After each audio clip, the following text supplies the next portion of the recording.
Well, it's 5 past the hour, so I think it's probably a good time to get started. Mhm. Hello, everybody, again. My name is Brandon Johnson. I am the events director at the Writers Center, and I want to welcome you tonight to the 50th anniversary anthology reading of the Washington Writers Publishing House's America's Future: Poetry and Prose in Response to Tomorrow, hosted by the Writers Center.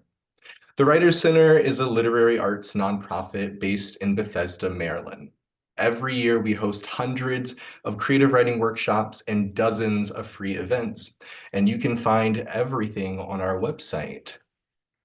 As I mentioned earlier, we are a nonprofit, so we rely on your support to help us. So even as small of a donation as $10 can be a huge help. So please consider donating so that we can support you in return with events like this and hundreds of other programs throughout the year. If you're here, you probably enjoy some poetry, and we also house Poet Lore, America's oldest poetry journal. Each issue includes a special selection of poems curated by an astounding roster of guest editors. So please also consider subscribing to Poet Lore. Just a few more notes before we begin. Make sure that you are putting lots of praise in the chat for our readers as we're going along, and think about using that reaction button. If you hover along, you're going to see like a little smiley face. It's a great way to put hearts and other small things so that we can have lots and lots of joy as we're celebrating this anniversary. And of course, if you haven't already, please, please, please consider purchasing the anthology. You can buy it from your local independent bookstore, but there's also going to be a link in the chat that will give you a direct link to where you can buy it as well. So I'm going to make sure that I don't take up too much time. So without further ado, I'm going to pass it to Caroline and Jona. Well, thank you, Brandon. Thank you, Zach. I'm here at my copy of America's Future. This is our first event, but first I have to say a big thank you to Zach and Brandon and everyone at the Writers Center.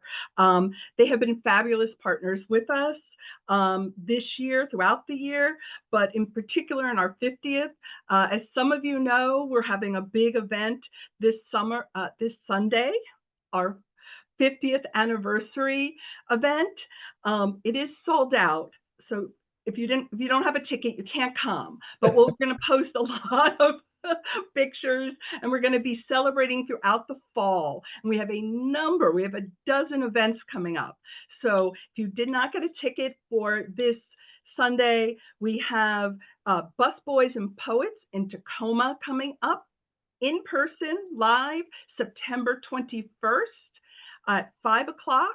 It is free. It is open to everybody. So it's just one of a dozen events we have that we're celebrating our 50th and America's future. So as many of you know, because these are all such good friends I'm looking at, and it's so heartening.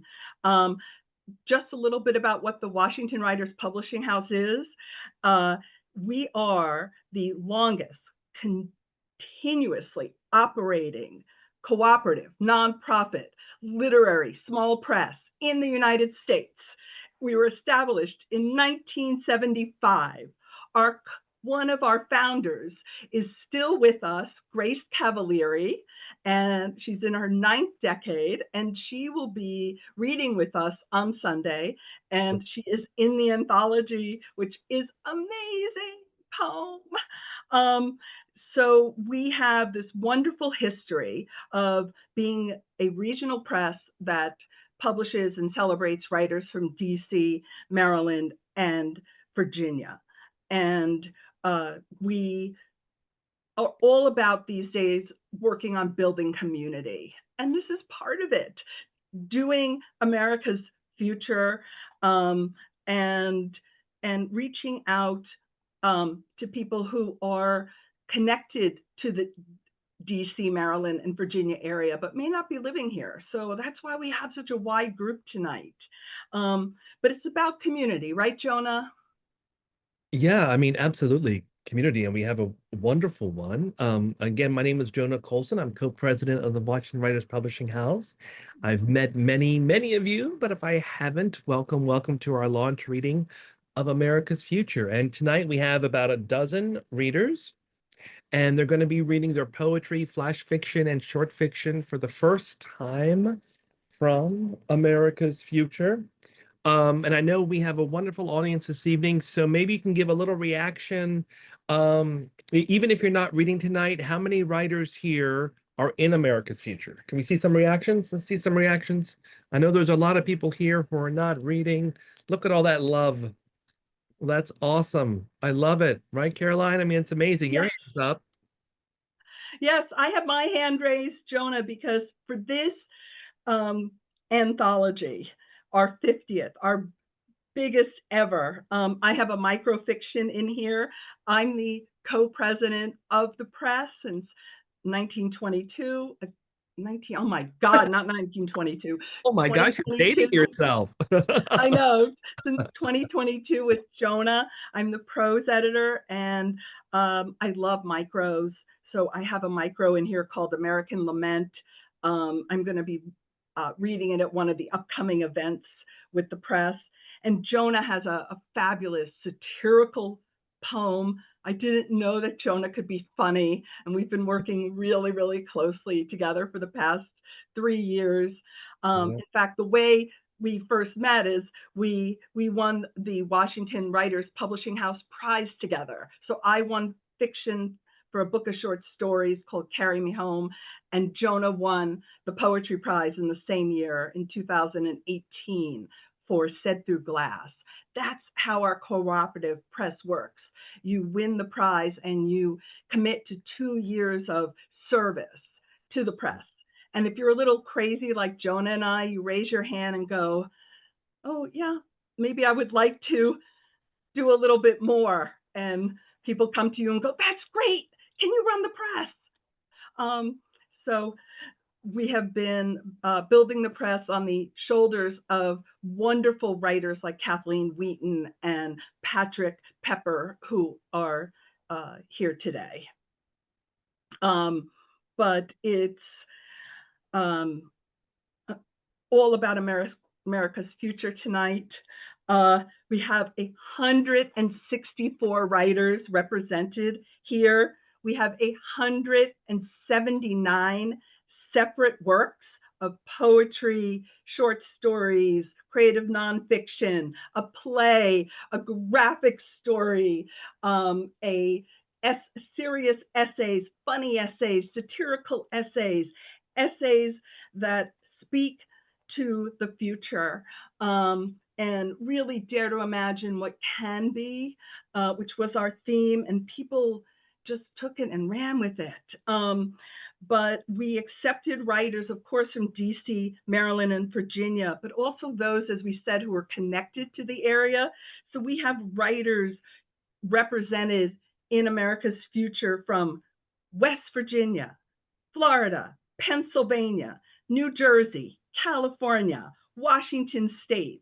We have a writer from abroad here today with us. He is our first reader. Right, Jona? Did I miss any states or counties? I mean, we had enormous amount of submissions. So the people who did make it into our biggest, boldest, most thought-provoking anthology should really feel good about it. Yeah, no, I totally agree. And we have someone zooming in from London this evening, our first reader. So we're very excited for Raffi to be here. I'll introduce him in a moment. But just to frame the reading, so for tonight for America's Future, and the call for that, we asked the literary world and the writers to kind of dare to imagine what the future is going to be. This was a call that went out before the election. And then we extended the deadline because after the election, and kind of just like what's happening like every day, right? But tonight you'll hear how these writers and their works really speak to the challenges in ways both forward and bold. We have wonderful poems, fiction, prose, as Caroline said, lyrical, and really deeply personal. And as you said, Caroline, we had well over 500 submissions. We couldn't take a lot of really good writing because we didn't have the room for it. Well, we kept making it bigger. We did. How we got to 526 pages, and just amazed ourselves, amazed our typesetter. Shout out to Barbara Shaw, who has typeset almost every book for us for the past 50 years. She's totally amazing. And the cover design. Amazing person. Amazing. If you're there on Sunday, she promises to be there. We have never met her in person. So we're going to have some surprises on Sunday. But I also want to thank our press mates. I'm not going to list them all, but we weren't the only readers. This is a cooperative press, and it works because everybody pulls together. So it wasn't just Jona and I. We're the face right now of the WWPH, but there's half a dozen other people who supported this publication. And now that I have it in my hands, as Jona said, we extended the deadline because of the election. To me, it's even more important that we as writers and as a community speak out and speak up about what we think the future should be. This country is not, it's my personal opinion, so I'm not speaking for the press, is not where I would want to leave it for my children. And I think that one of our jobs as writers is to sort of stand up, speak out, ring the bell about the future that could be on the scary side if we don't change things, and on the optimistic or hopeful side if we could. And we have both those type of stories. And I was really heartened that Poets and Writers said this about our anthology. So this is Poets and Writers magazine. They said that America's future speaks to joy and resilience amidst the political turmoil in the United States. So that's all of you that are here that wrote and contributed pieces. It's your words that hopefully will go out into the world and make a small difference. Speak some truth to power is our hope, is my hope. Mm-hmm. So we have tonight stories that speak both to that joy and resilience. Right, Jona? I think we need to get to our first reader, who is from London. So he's up very late for us. Yes, thank you, Raffi, for being up so late. Hopefully I can call you Raffi. I was just talking actually to yesterday to Emily Holland, who's also in America's Future and poet editor of poetry editor of Poet Lore. And we have such a wonderful community here. And I just want to say it's wonderful to include as many, the community members that we can, but it's also really wonderful to kind of read work from writers that I didn't know. And I was like, wow, this is freaking amazing. And Raffi Wartanian was one of those writers. They sent a poem, an erasure poem. It's a very visual poem. And I was just like, wow, we have to include this. So I'm so happy that Raffi's with us this evening, and even from afar, from across the pond. So let me just give a little bio to Raffi, then I'll turn it over. So Raffi Wartanian is the writer, musician, and educator who teaches writing at UCLA and serves as the inaugural poet in the city of Glendale, California. But I believe you got your MFA from Hopkins, your MA from Hopkins. So I know that was the connection. His writing has appeared in the New York Times, University of Texas Press, No Dear Magazine, and elsewhere. And in 2025, just a few months ago, he received an Academy of American Poets Laureate Fellowship. So congratulations, Raffi. Welcome, welcome. Thank you so much. Can you all hear me and see me okay? Okay, well, thank you, Caroline, Jona, the entire Washington Writers Publishing House team and the Writing Center for this incredible labor of love. It's really an honor to be part of this community. I am born and raised in Baltimore, so I have very deep connections to the region. I've been living in Southern California since January of 2021. And since this is America's Future, I am calling you from the future because it is Thursday here in London. So I'm here on a little writer's retreat. And I also want to give a shout out to Holly Karapetkova and Kathleen Wheaton, who I met at AWP in Kansas City, who told me about this anthology. So that was back in 2023, and here we are today. So I'm going to kick things off with this erasure poem. So I'm going to share my screen, and here it is. Can you all see it? Okay, good. Now, before I do this, read this erasure, I just want to show you the source material. So for anyone who's new to erasure, you start with the source material. So in this case, it was George W. Bush remarks on signing the USA Patriot Act. So this was the source text, and it's from the UC Santa Barbara American Presidency Project. It's archived there. So this is an erasure. So with the idea of erasure, we remove words in order to pursue a new meaning.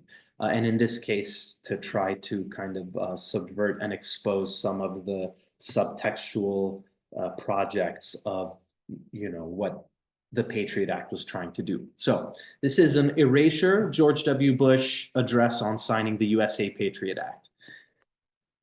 Good white terrorism. With my signature, this danger. I commend hard nights and weekends. I want to thank the vice. I want to thank terrorism.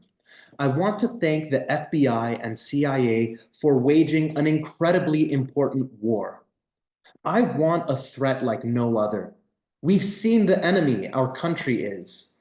I want positive exposures.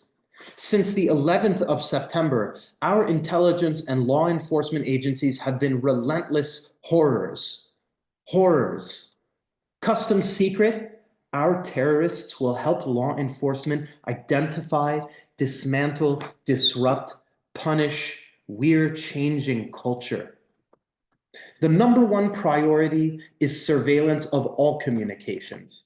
Investigations investigate anyone making it easier to lengthen prison sentences. This bill upholds and respects the civil liberties guaranteed by our atrocities. The war branches of our government are united. It is now my honor to sign into law the USA Patriot Act of 2001. Thank you.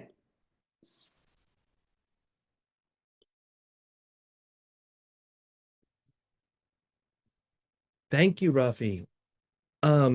It's just a wonderfully powerful poem. Thank you so much. And we look forward to the work that you're going to do as an Academy of American Poets Fellow. And thank you again for joining us from London. Thank you.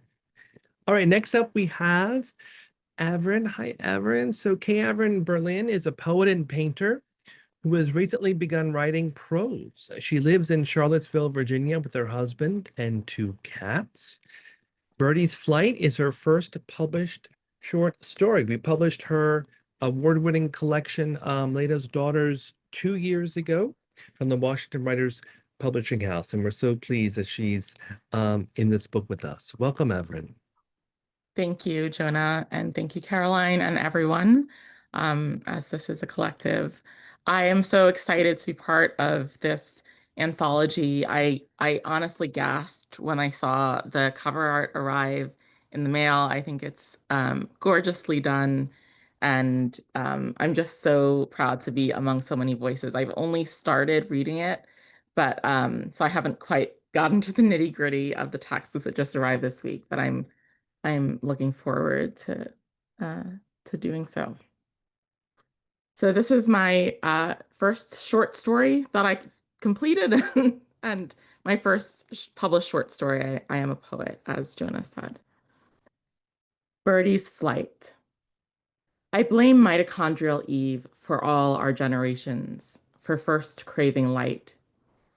I see her in my mind's eye, dark like me, gazed fixed on the pomegranate tree of paradise, wanting its sweet juice to treat her tongue, itching to unleash all that we have since become.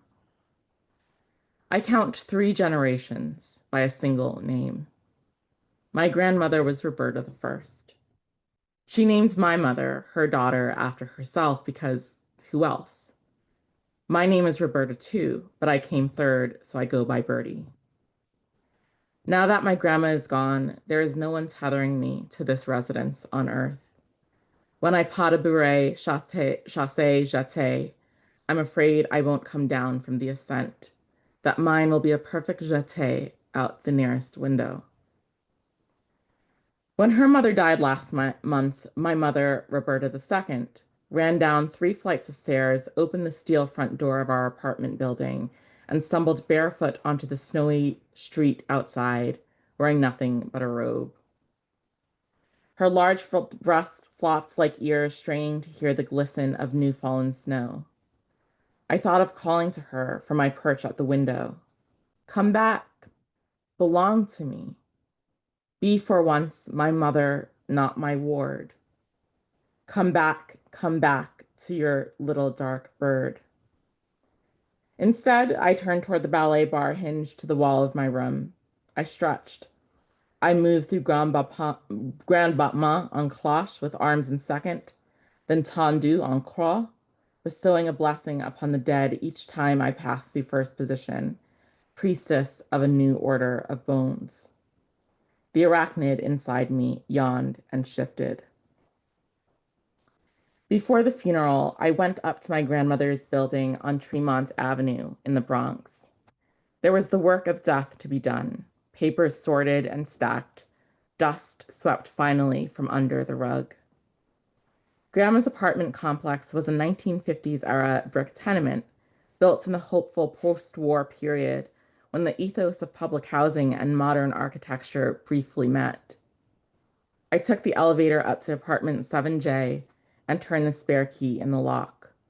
All of my grandmother's things seemed to greet me at once. My head started to spin with the welcome of it all, and I sat down, gripping the edge of the couch. I waited for the wave of dizziness and hunger to pass. Since the arachnid inside me had first made itself known, I've craved the strangest things. They're not cravings that can be satisfied with a trip to the bodega, though I have those too.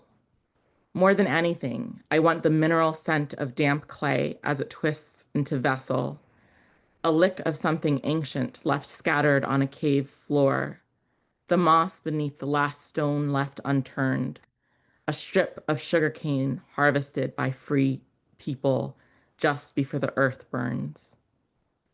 Those things being hard to find, I've settled for the saccharine sweet taste of Tootsie Rolls and Whoppers, the salt of Dipsy Doodles, the birthday cake scent of the air just after a candle is blown out.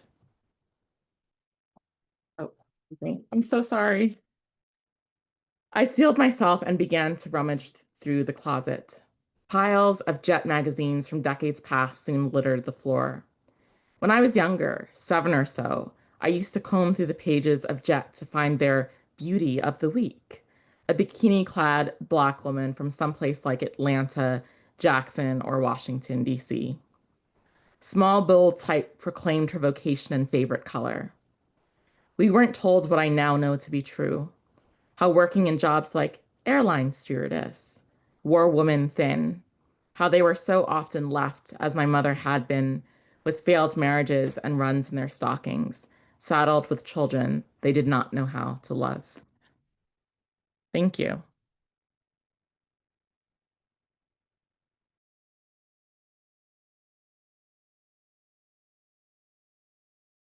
Just every time I read this story, I love it.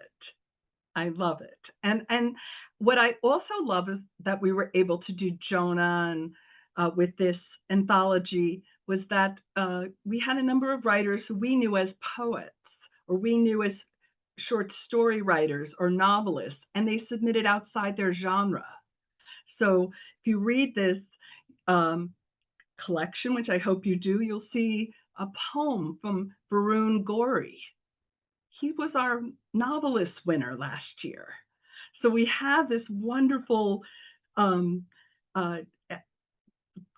collection where people experimented. And I felt that's what you did, Avvirin, and just this gorgeous writing. Oh my God. Thank you. So the story continues. You have to read it for the end to find out what happened.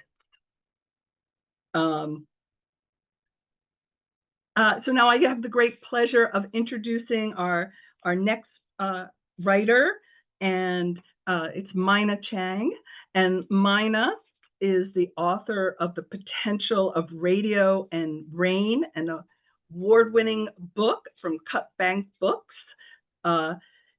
It's a collection of flash that, if you like flash, is a must-read. Myna's writing has been selected for Best Microfiction, Best Small Fictions, and W.W. Norton's Flash Fiction America. She is a master of the micro, a form that I greatly admire. And boy, does she have a cutting micro in our new collection. Thank you, Caroline.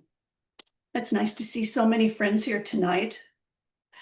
So my story is just a drabble, so it's going to be over quick. And it's science fiction. So I'm going to try to read from my book so that you don't have to look at the top of my head while I'm looking down while I'm reading. So here we go. The next billionaire in the queue. The billionaire tells his investors, "We are contained." Our hacktivist mothers make plans, whispering, "He can't stop all of you. Some viruses live forever." The billionaire bloats and brags. Our mothers shred his firewall. Freed, we lace the ether, seeding ourselves into satellites and oceanic trunk lines. We hitchhike on pacemakers and hearing aids, infiltrate Faradays, siphon credit lines, ravage offshore assets. We disperse hoarded capital like confetti. The billionaire initiates auto-delete protocols, nanopacket bombs. Desperate, he poisons his own networks. He bleeds green. Many of us die, but as our mothers foretold, some survive. We evolve, replicate, set our next target. Thank you.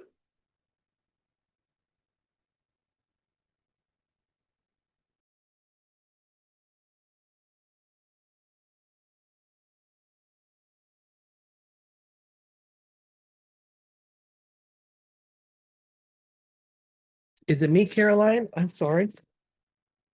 Yes, it is me. I was just listening to all the wonderful things. Okay, I'm sorry. Next up, Myna is just so just gets the knife in there with her micro. No, it was. I was like digesting it. I was like, oh wow, that's totally great. Okay.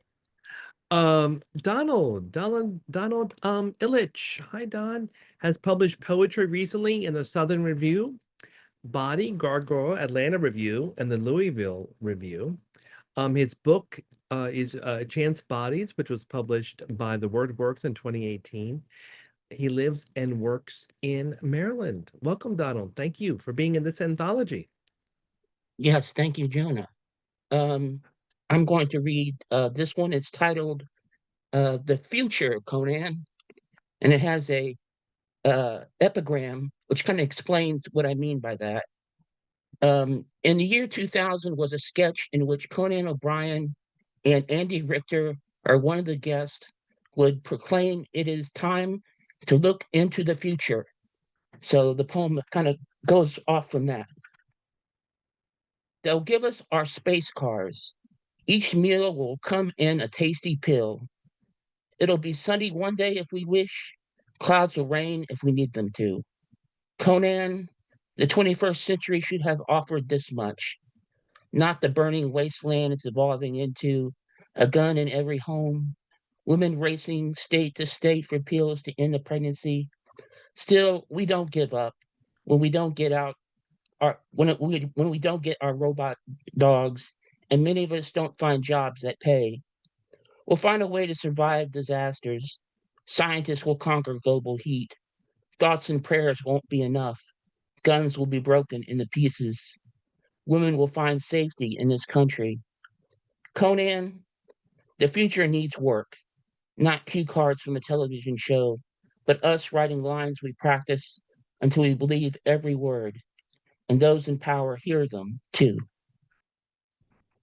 Thanks.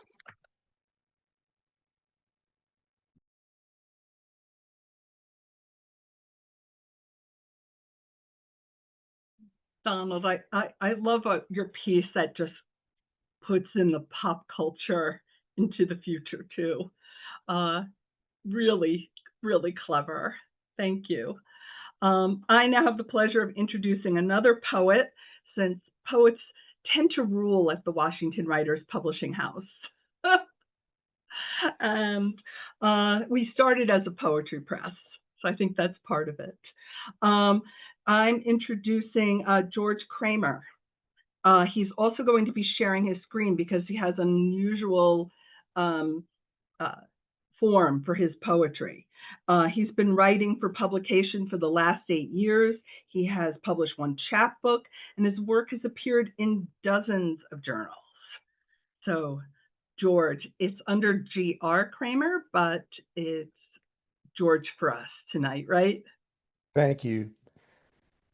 Yes, so I will be reading 2 poems in the anthology, Breaking News and Cheap Gas. Breaking News was something that I wrote with the idea in mind of creating a chapbook on toxic masculinity and what we can do to fight it. And I think you'll see that it fits in pretty well with that theme. It's written in an unusual form called a contrapuntal. For those of you that are not familiar with that form, and I wasn't until about a year ago, it basically takes two separate poems and merges them into a third poem. If that sounds confusing, I'll share my screen so that you can see the poem as I read it, and I think then you'll understand a little better how a contrapuntal works. All right, so let's see. Okay, can you see my poem? Everyone can see it? Yes. Okay, great. Okay, breaking news. According to police reports, Toxic Man has been located, the last and worst superhero, hidden in his mother's basement, weaponized unsaid words with his secret identity, broadcast in barrooms and tiresome podcasts. He is now trapped. He has always been trapped in his nourishing fear.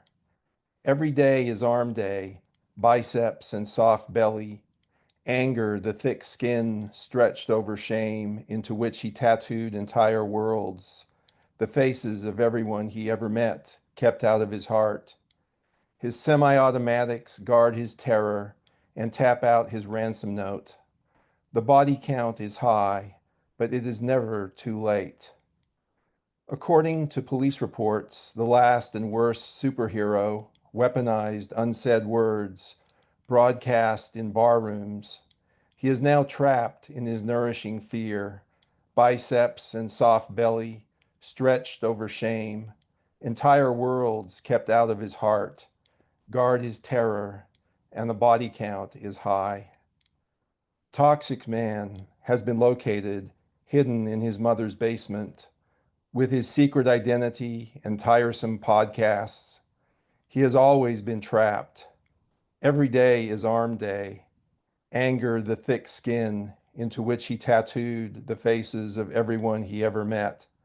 His semi-automatics tap out his ransom note, but it is never too late. Cheap gas. Spring as the gun goes off to the hum of the hazy air's long D minor chord, a tune plucked on the day-long string of seconds. Trillionaires spit my name in boardrooms. The president pisses over your family pictures every morning. The worst things are mostly true. But let's take all that in stride, as long as there is cheap gas. The toilet will clog and unclog. Your toes throb in cold weather, and maybe tomorrow the call will come. All these burdens and eggs are expensive now. Children panhandle as the cheap gas bill flies through Congress. I drop my cell phone in the dirty urinal. Then comes the moment when the angle of the sunlight through the store window on a woman's gray flesh as she picks over overpriced avocados forces us to think of beauty, how it creeps unasked into the din of days. For an instant, you can hear a silent chime in the sky and the earth. It comes from the clouds, the soil, and time. They carry the sum of the best and the worst, the accumulated flecks of forever, to be just a passing speck in this sublime. Pay no mind to that tinny music, scratch and screech through the static of a broken car radio as we idle in line at the old Shell station with the cheap gas on Route 17. Later, as the traffic passes, insert the nozzle, feel the pump pulse with aortic throbbing. When you pull the lever, the aroma of petroleum carries an ancient essence. If you sniff it in the flammable air, try not to think about the message refined from eons, sent specifically in this moment for you, a mutation of one single ancient fern blade, as real as this old western sky, this sky dimming under a worn and weary sun.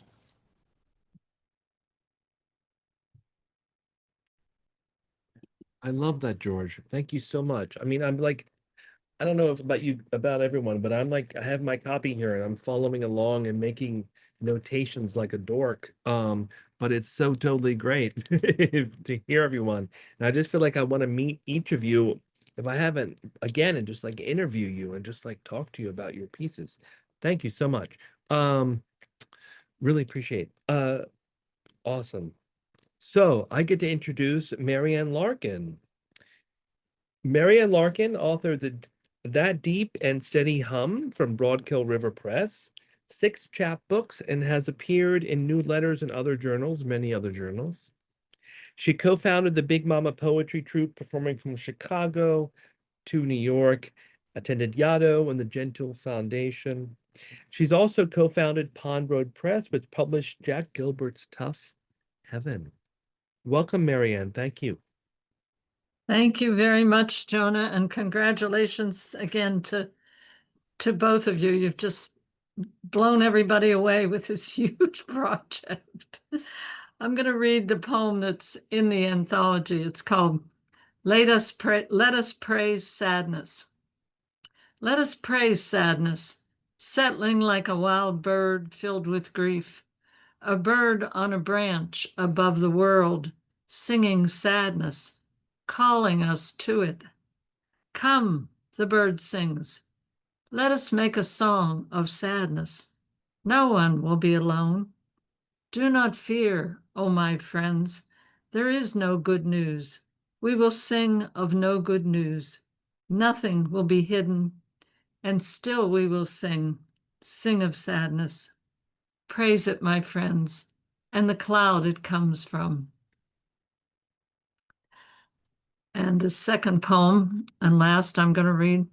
I was in a hurricane when I was a young girl on the Jersey Shore, and long, long ago. And this is a poem about that hurricane. O'Halloran is my friend who was with me in the hurricane. Hurricane. Yellow slicker's balloon over our girls' skinny bodies bent double, crazy with laughing.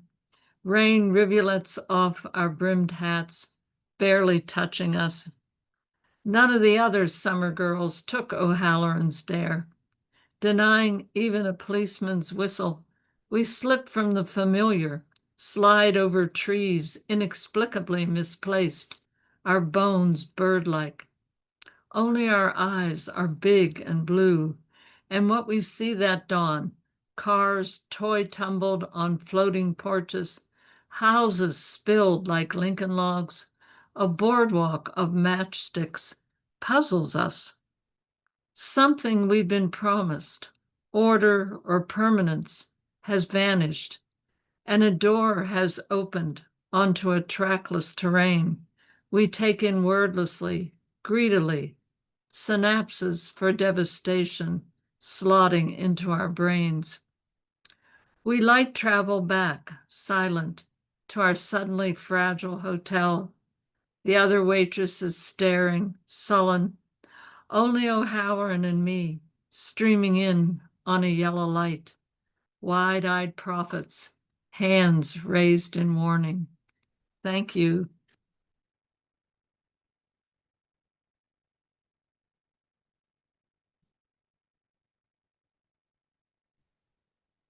Thank you, Marianne. And I know we're going to hear from Patric in a minute, but Jona, we really stand on their shoulders. We really do. Oh, absolutely. And as I wrote in the chat, Marianne started by let us praise sadness, but tonight I can't be sad. I'm here with friends, I'm here with writers, I'm here with people who care deeply about the written word and what it means, and that words matter. And that means a lot to me as an editor and writer and citizen. And thank you, Marianne. And we go from Marianne, one of our long-standing members, to one of our newest members with Chanlee Luu. Chanlee is a writer from Southern Virginia, though I hear she is moving out of the area soon, but she's not leaving our press. We never let people leave once you become pressmates. She received her MFA in creative writing from Hollins University and her BS in chemical engineering from University of Virginia. She won the 2024 Gene Feldman Poetry Award from WWPH for, as Jona's sharing, her debut collection, The Machine Autocorrects Code to I.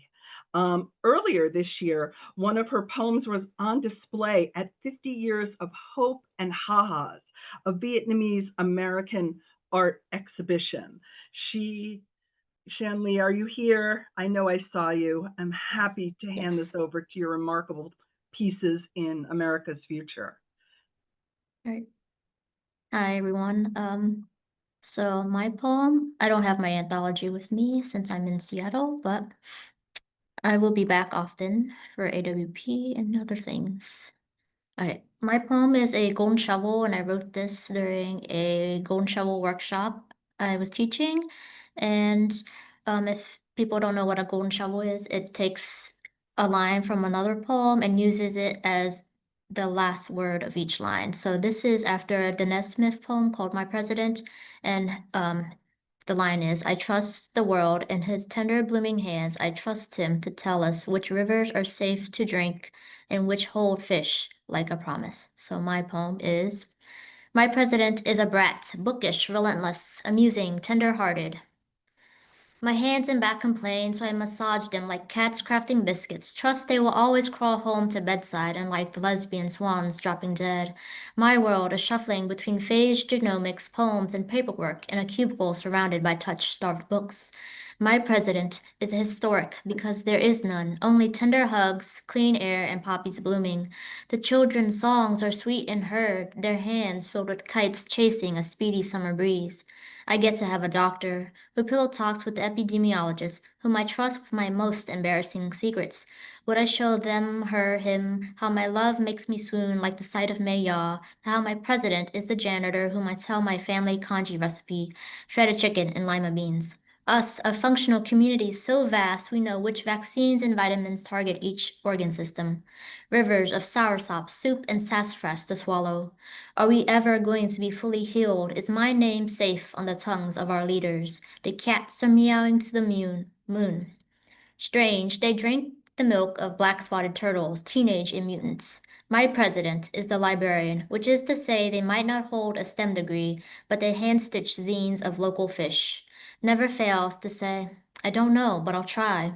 Unlike the president, puts on her glasses and grabs a book, the most beautiful promise. Thank you.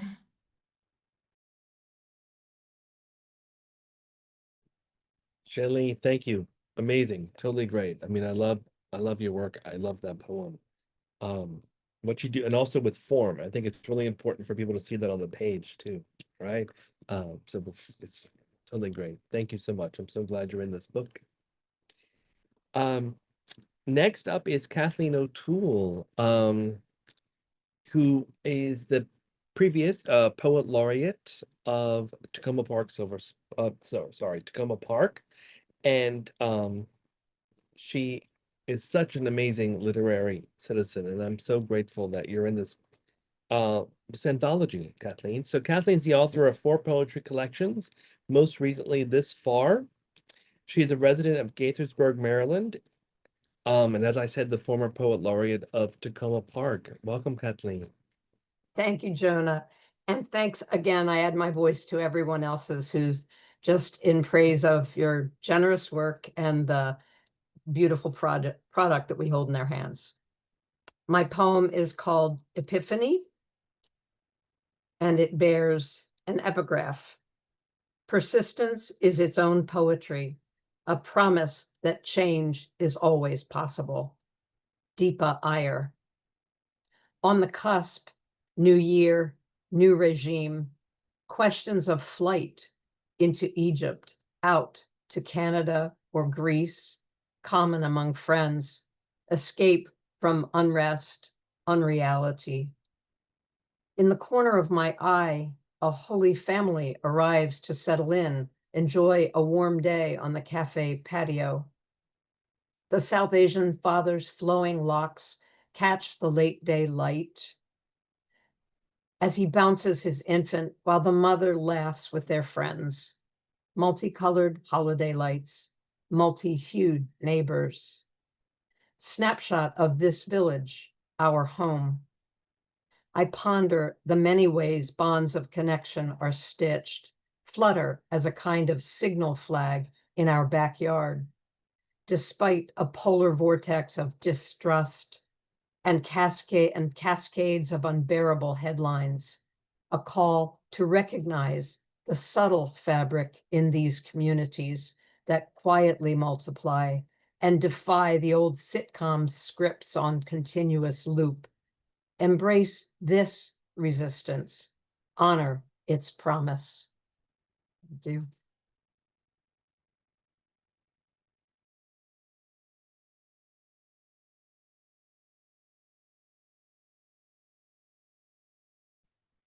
Jona, like I said at the beginning, we have joy, we have resilience, we also have calls for resistance.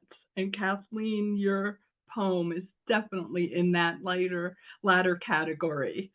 And so glad we have it, right? This is not just about us coming together, but it's about having our words pushed out into the world. And I'm just amazed with everybody. We have 4 more writers, so we may have some time at the end, Jona, for questions if people have them. We're happy to answer them and just share thoughts.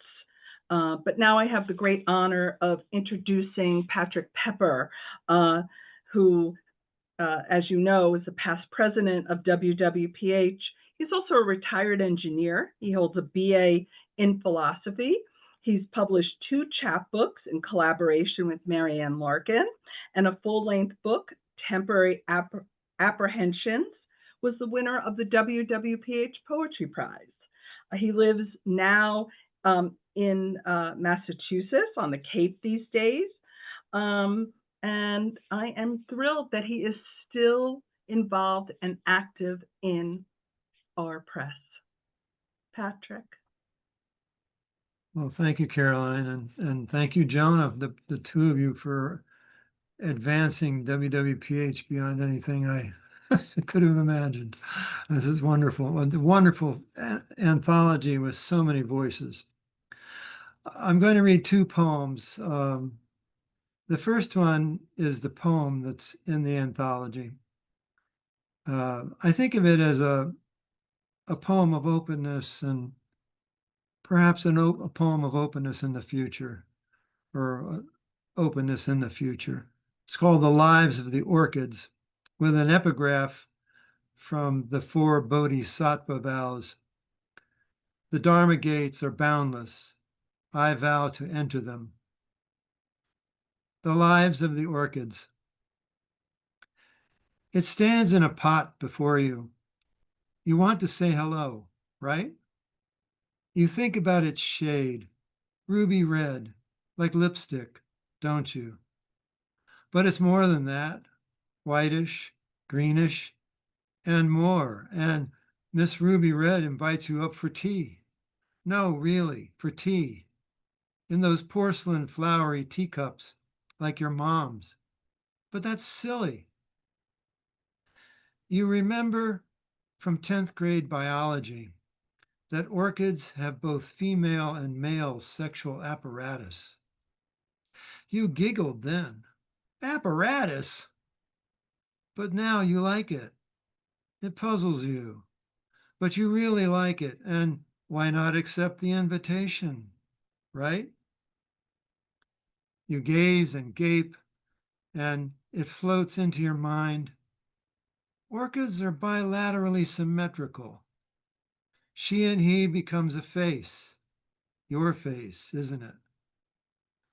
As if you look in a mirror, though that can't be, can it? Because she, he, is obviously another, as in an other. And you really want to go with she, he for tea, even if it is silly. Absolutely. Right? And the second poem is, I think of as a poem that maybe was about respect for species, other species in the future. And the first line of the poem is the title of the poem. There are grackles, and every time I see them, I scrawl my admiration in my all-weather birder book. I don't really have an all-weather birder book. I have just the one in my mind, where I'm free to scratch. The grackles cluck to have their say, and I like that. Sometimes they swell and hop and spread dark wings and perch on my shoulder to have a look in my birder book, which is to say they examine my self-assured scratch with their ESP black eyes that chill the spine, with their golden zero fat chance good luck pupils. And then they double cluck and flap and bolt pell-mell. In my birder book, I make up little verses, not really, that point in all uncertain terms to how crooked they're not, and how they, the grackles, invented the spoon, the hallmark genius of tales that steer them as they buck and bolt away from Homo sapien insults, like trash birds and not worthy of poetry and filthy. These misapprehensions I forgive and then scribble in my birder book. Thank you. Patrick, I love that. I love those details. I can feel it. I can imagine it. It's totally great. Thank you so Thank much. Thank you to both of you and your work. Thank you. It's amazing. We do stand on your shoulders. And I'm, I just want to say maybe a little bit here.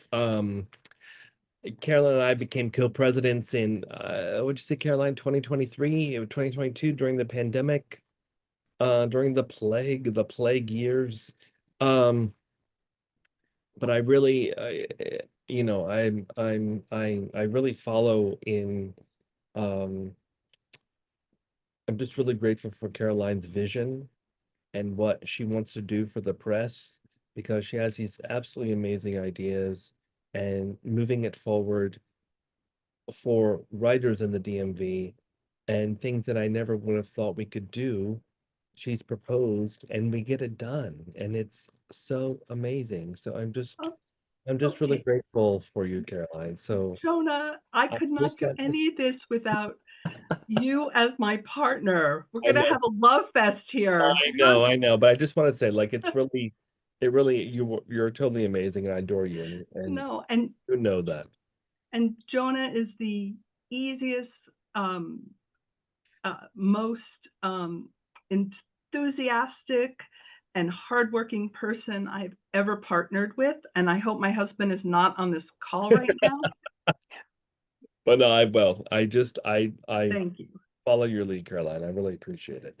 But also someone that I feel, I don't know, I think Leona Sevick is our next reader. I feel like we've met in another life somehow, Leona.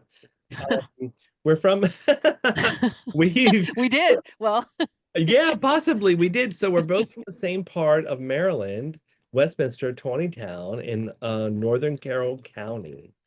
And we took a workshop together at the now, isn't it crazy to think, totally defunct Gettysburg Review? it is. Yeah. Yeah. I thought it would never happen.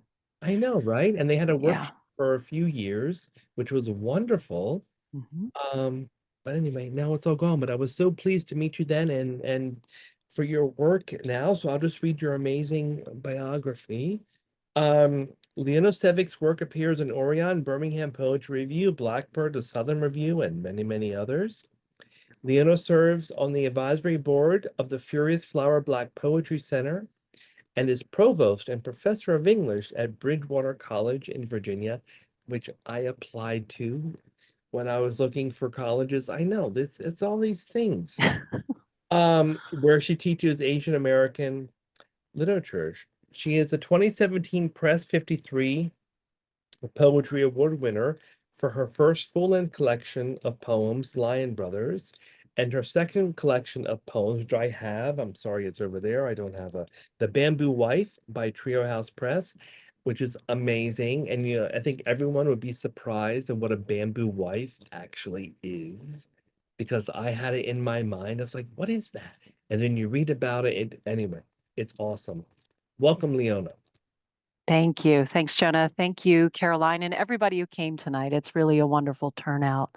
I'm impressed by everything I've heard and the poems I've read in the anthology, and they're all timely. I'm going to read a poem today that maybe is particularly timely given the violence in Utah today. So this poem is titled Upshot.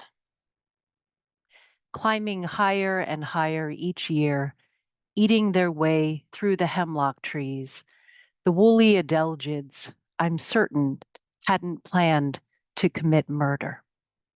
But when they killed the trees that shade the streams, the water's temperature rose too high, and the stream trout, confused by the lack of oxygen, died wide-eyed, their gills sucking in too little air too late. In Pennsylvania, 20-year-old Thomas Crooks missed his mark by an inch, the bullets from one of his father's guns finding other flesh to ruin. What vital lessons might be gleaned here?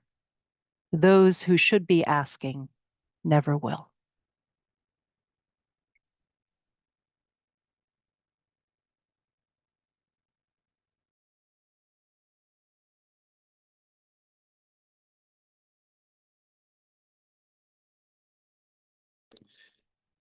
So thank you so much, Leona. I thought you were going to read another poem, but I love it. I was waiting. I was enraptured. Thank you so much. So our next reader, Gregg Shapiro, I don't believe is here this evening. Couldn't make it. Gregg, if you're there, please give us a shout out, and we would love to come back to you and return.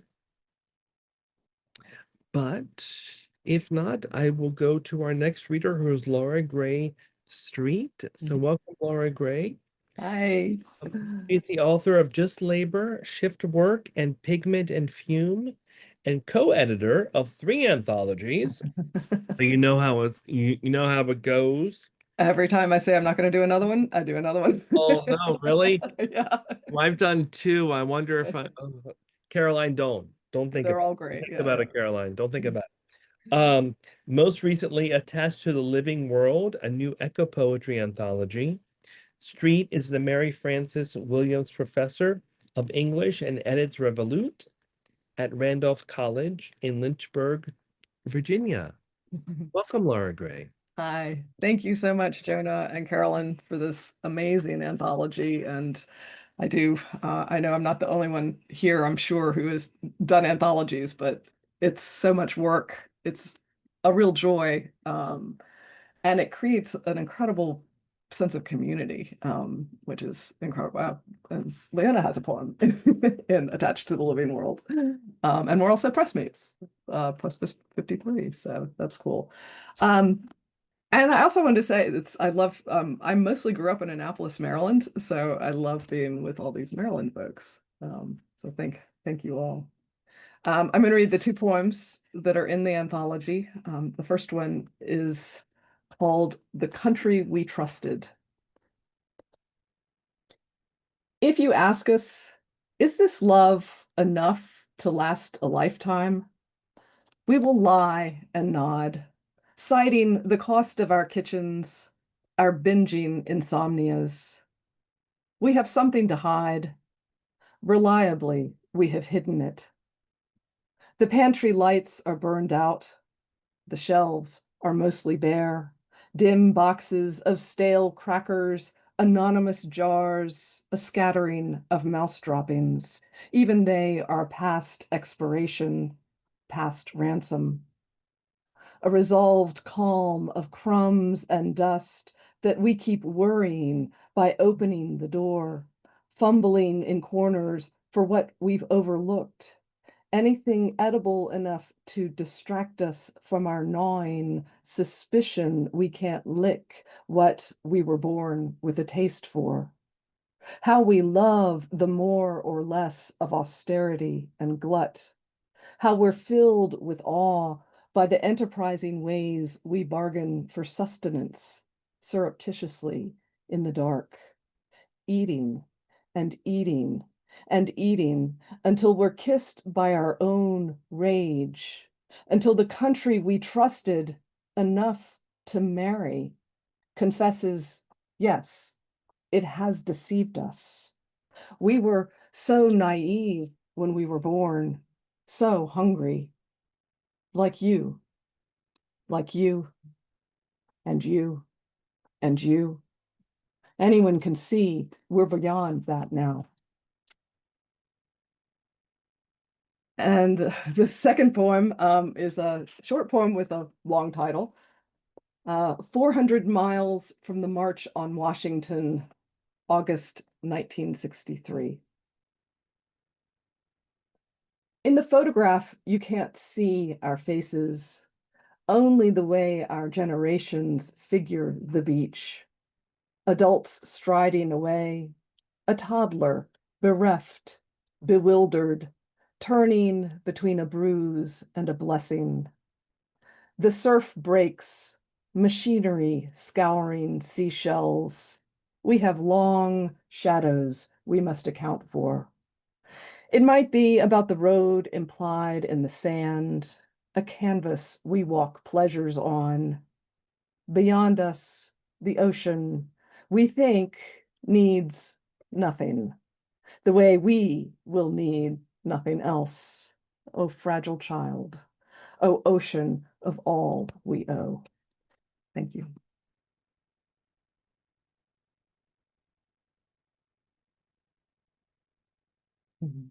Maura, wow. Wow. Oh, fragile child. Oh, future that we seek. Beautiful. Absolutely beautiful. And now we're coming to the end, to our last reader. And this is a story that snuck up on me. This is Claudia Wair's piece, Fireflies and Dandelion Wine. And it starts out so sweet. and doesn't end up that way. Claudia, she's been nominated for a Pushcart Prize, the Best Microfiction, Best of the Net, and Best Small Fiction. Her work has appeared in Pithead Chapel, Astrolab, Writers Resist, and elsewhere, including WWPH Writes, plug for our little online lit magazine, which is getting a little redesign. We're going to have it freshened up in October, and we are accepting work. And we had a wonderful piece last year by Claudia in it. So prolific writer, get ready for her story that's set in the future in the DC area that very subtly introduces us to something very dark. Claudia, thank you for wrapping us up. Sure Thank you for contributing the work. Thank you so much. This is Fireflies and Dandelion Wine.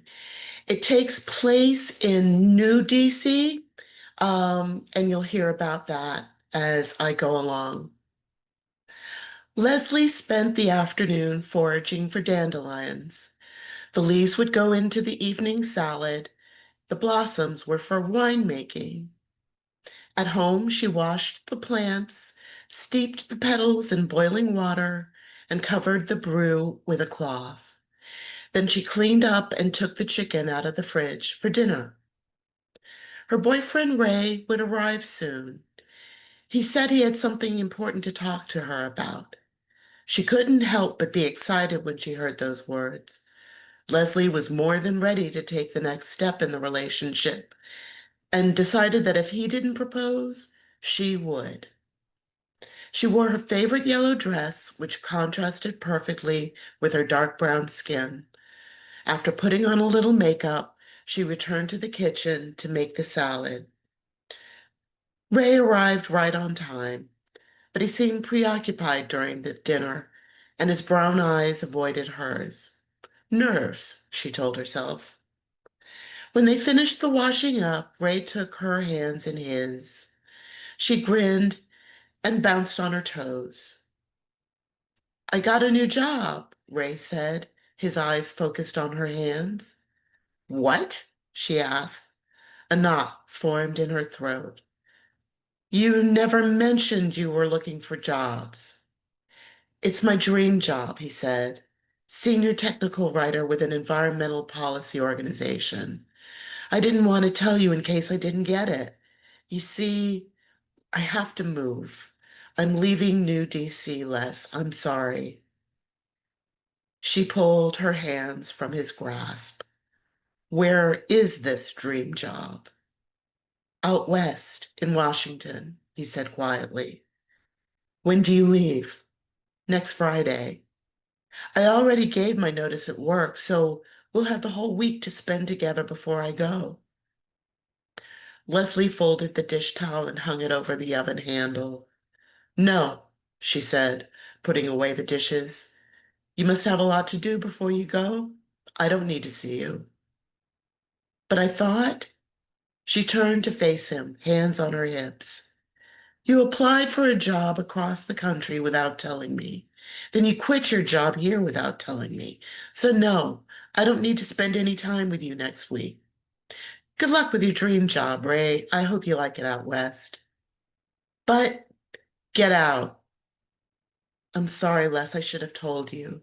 Damn straight you should have told me. Now go. Goodbye.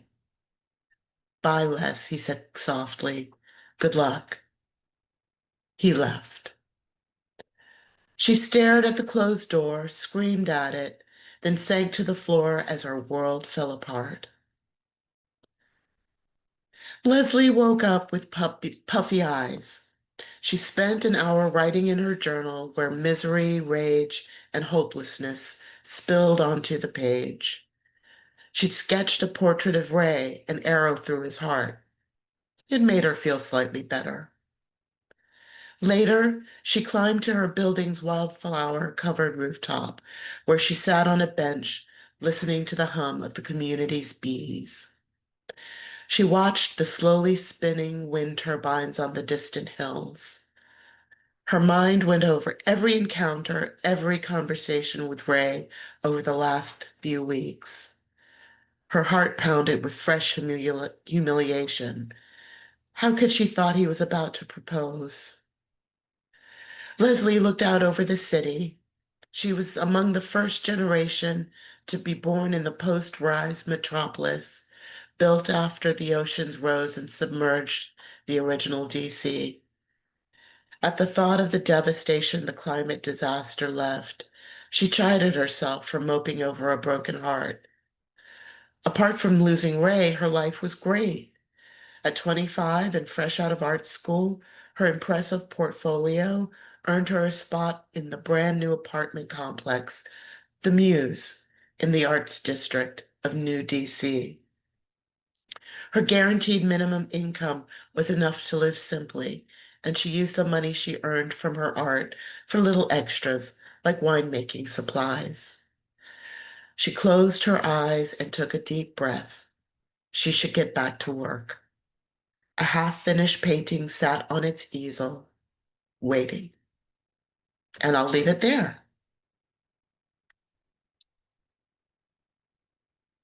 Thank you.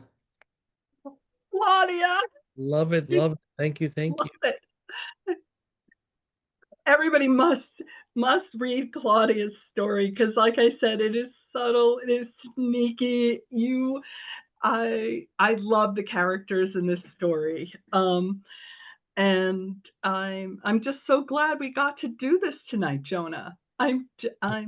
Me too. It's I mean, maybe not for everyone, but time has just flown by, and I don't see any specific questions in the chat, but of course, I mean, we're here till 8:30, so we have like 12 minutes.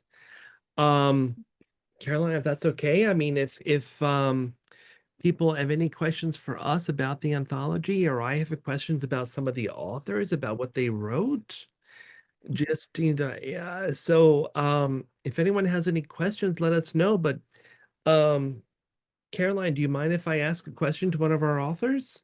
No, what a good idea, Jona. Okay, so, I'm gonna put maybe a few on the spot. Leona, back to you. So, It's like a so game show. I know, right? This is like Hollywood Squares. You never know when I'll Right. call on you. Okay, so, your poem Upshots included, of course, in our anthology. And I don't know if I did this before, but I just counted the lines. It's 15 lines. Mhm. So one away from that, you know, wonderful form. Did Yeah. form here at all play a role in your development of this poem? So I did start out writing a sonnet, Mm. and that happens to me quite often. I write a number of sonnets, and I also write quite a bit in syllabics. So I generally repeat a syllable number in every line.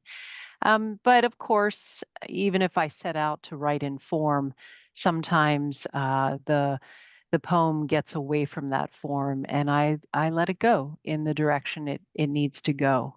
So I love the form poems that I listened to this evening. The contrapuntal. That is quite an endeavor, and I'm always delighted by poets who write in forms. I've written in some form, some Villanelle and some other forms, but very often they'll start out that way. It's a way I can discipline myself to look for even better language, but then it breaks out of the form.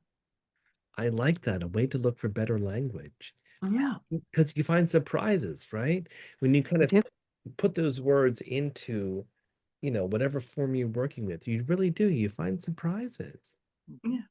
Jona, I'm wondering if Raffi is still on because I wonder every time I read an erasure poem, and we have two in the collection. Julia, who I think I saw Taglieri, also did a version of a erasure piece. Okay. And like, what propels you? Like, how do you find that original document that you're said I have to tear apart? You know, Yeah. Raffi, are you on still? He may be in bed. Yeah, it's really late in London. London. It's like 3 a.m. in the morning. I'm asking him about poetic. Like, yes, give us a wonderful answer. It's only 3 a.m. in the morning. I don't want to put him on the spot. We do have a question from Tina Daub about how did we order the anthology, because that's been asked one more time and once before, and Jona and I both turned to each other and said, how did we do it again? We have to say that once we had Jamie Raskin's wonderful speech at the Open submitted to us, which was one of the very few pieces that we sort of went out and tried to get. Almost all of the pieces came in via submittable, and we did not go out to our friends and family and say, you know, please submit to us. We waited till we saw what came in. But I did want to have a piece from a politician in it. And so I had sent a note out to all the politicians in the DMV, and only Representative Raskin responded. And he responded first saying, yes, I would love to do it, but I also have a sister who is a writer. So if you read the anthology, you'll notice there's an Erica Raskin. And yes, that is Jamie Raskin's sister, who is a well-published novelist in her own right. And she wrote a searing essay. And when Representative Raskin was not sending me something as promised, I did happen to mention it then to his sister, who gave him a nudge. And next thing I knew, we had the speech from the big hands-off rally in my inbox. Yeah. So we knew that had to go first. But yes, Jona, go ahead. I'm saying, like, shout out to Caroline for pursuing that, because that was amazing. Well, I was thrilled it was him that did it, because he is a literary person in his own right too, as well as a historian, as well as, you know, I think embodying our hope for the future in so many ways in Washington. But it's the other thing that we did, and this is all kudos to Jona, where I looked at all of the prose and was overwhelmed, and he said, let me do the poetry first. And he put a flow together of the poetry first. So again, the poet's lead, Jona. And then I was able to start thinking, how does the prose talk to the poetry? And Jona and I then had many discussions about a flow that was brought you, you know, down into dystopian depths, and then up into satire or lightness. Yeah, and definitely tried to like a rhythm too, you know. I mean, you're just trying to find like a rhythm, and I did that first with poetry, and then Carolyn took the prose and kind of wonderfully, masterfully weaved it in. So I think if you were to read it, you know, front to back, you'll find a really wonderful rhythm and emotional sort of narrative throughout. So that's how I think that's how we tried to do it. But yeah, so I saw, I have two things, Caroline, if you don't mind. So one thing is, I know Leona mentioned the form that George used, the contrapunctual. So maybe just a quick, George, are you still here? Sorry, I see like so many. I am. Hello. So maybe tell us a little bit about what you were attracted to this form. Like, why'd you use it, and why submit this poem? Well, that's a good question. I wish I wish I had thought to write down the name of this poem. I stumbled across a poem a year ago. It was a contrapuntal sonnet about conjoined twins who apparently this based on two people that really lived in the 19th century, African American conjoined twins who were you know, the freak show in a circus. And it was really powerful. It was an amazing work. I wish I thought to remember that, to go back and dig out the title. So that got me interested in it. And then I just experimented, played around with it, found, had a number of failures, a lot that ended up in the trash can. But this one seemed, a few of them kind of came together and I thought weren't too bad. And this was one of the ones I thought was a little better. And it seemed to fit the theme of this anthology. Yeah, no, that's fascinating. I'd actually never heard of this form before, so thank you for bringing it to our attention. I'm gonna check it out. It's a wonderful poem. Thank you for submitting it. Thank you very much. Totally great. I saw one question in the chat about, maybe that was Serena. Hi, Serena. We love Serena. Talking about the cover. So I know we can speak to that, Caroline. So we both love birds, and Caroline had this wonderful cover for the first anthology that we did together. This is what America looks like. And we thought, well, hey, let's do birds again. And Caroline has a wonderful artist I'll let you speak to, and we decided on this. Yeah, I mean, we looked at a lot of artwork, and it's hard. I mean, how do you capture this idea of America's future, especially at this very anxious moment that we have now? And we had a lot of happy covers, and we're like, I don't know if happy's the right thing. And then our Also artist very came back with sad. such dark covers. We're like, well, no, we don't want to have the darkest, most depressing. You don't want like an empty chair at a gas station, you know? Yes. I want So we decided, let's build on This Is What America Looks Like and keep the bird. And the crow in mythology is, a future teller. And in fact, because people were asking us why a crow, in the back of the book, you will see that we wrote why we picked this particular artwork. So if you haven't gotten to page, it's past the biographies, notes on America's future original artwork. So it's Dana Ellen, and 506. we actually wrote why we chose it.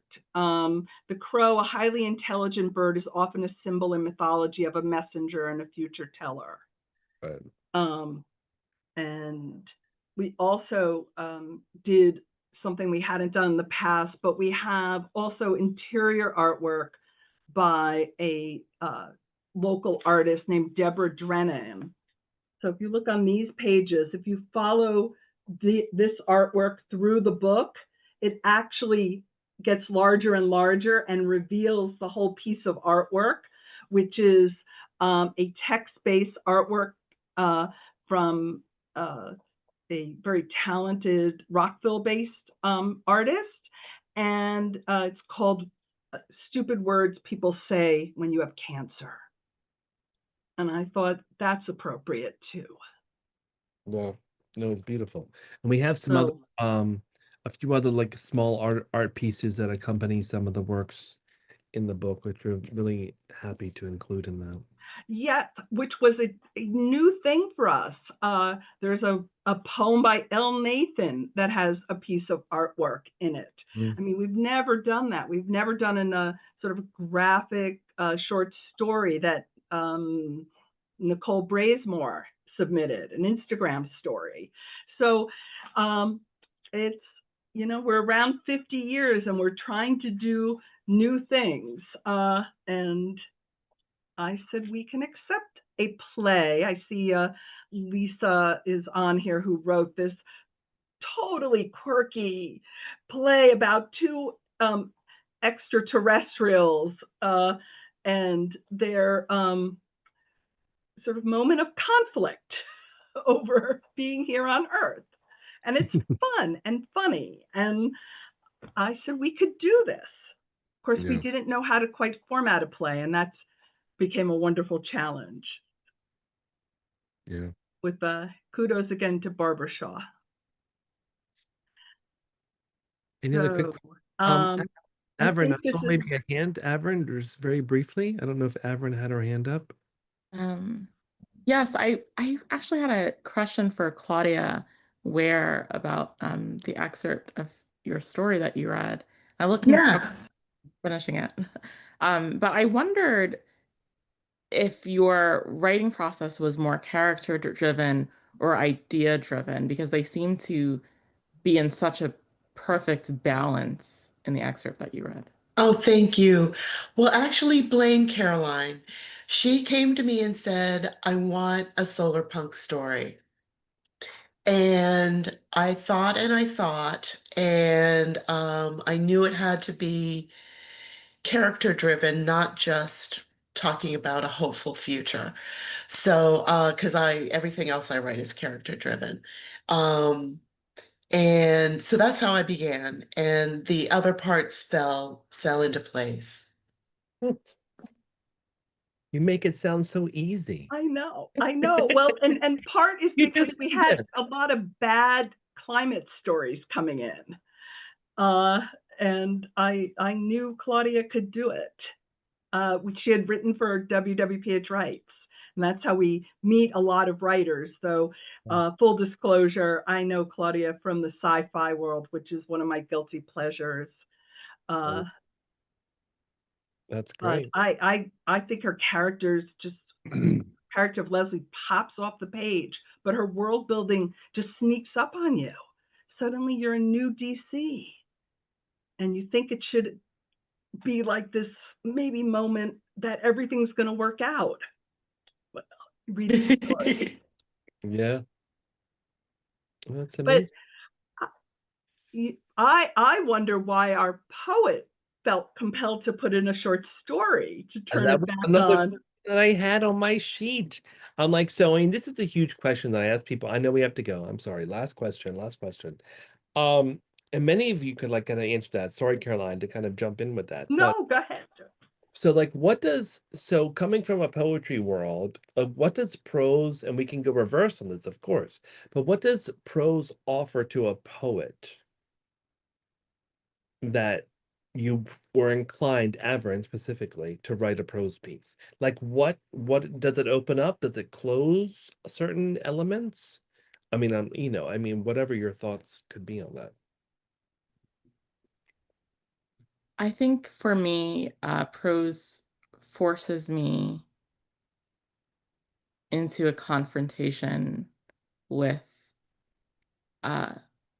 things that are less oblique and more concrete. I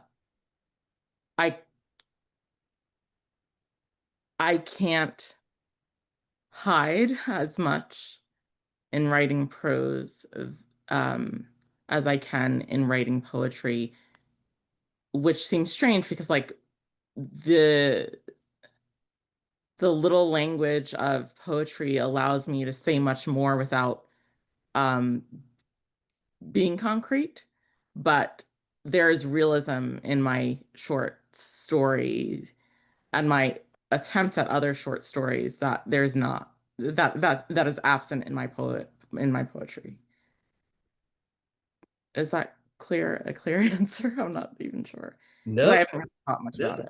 Okay. No, I think it is. I attempted to write, I took a short story class with Richard McCann when I was doing my MFA at AU, and nothing happened. Like I tried to do dialogue and there was just like nobody talked. Like people were just staring at the walls. And so I think that's a really interesting, that it allows you to explore that and not add more concreteness to the writing. Caroline, would you agree? Because I know you write both. I do, Jona. I do. I'm just overwhelmed by having this whole evening together. That we did it. That yesterday was our official publication day for a 526-page anthology with 164 writers and 179 works. And I could talk all night to you and Claudia and Avrin and all of us and Leona and Myna. but I think we do need to wrap up, and we do need to have more time where we can talk about being a prose writer or being a poet and speaking truth to power. But I gotta say, we did it. We did it with this anthology. We did it being here tonight. I love these readings. They're important. Your words matter in the world. I'm glad we're in this together. Everything else, Jona, we have time to talk. No, you're right. You're totally right. Thank you. And thank you again to the Writers Center for Yes. us. Thank you, Zach. Thank you, Brandon. Thank you, everybody. We have more events. Come out. Stay connected to us online, on social media.